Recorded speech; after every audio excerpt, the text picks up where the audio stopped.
నమస్తే అందరికి. నా పేరు doctor Nitin, consultant orthopaedic surgeon, Max Care hospitals Mancherial. చాలా మందికి ఆర్థోపెడిక్ సర్జరీ అయిపోయిన వెంటనే సర్జన్ అడ్వైస్ ఇస్తాడు 6 weeks వరకు వాకింగ్ స్టిక్ తోని కానీ వాకర్ తో నడవాలని చెప్తారు. అది ఎట్లా నడవాలనేది చాలా మందికి సందేహం ఉంటుంది.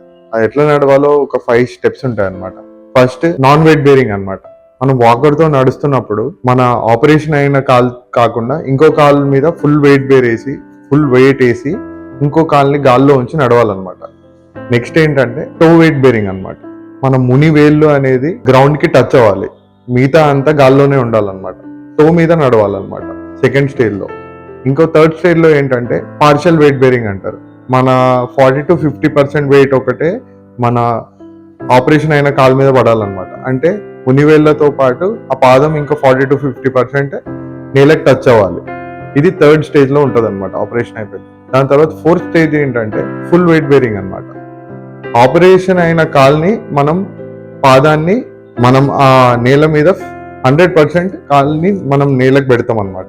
ఇది ఫుల్ వెయిట్ బేరింగ్ అంటారు.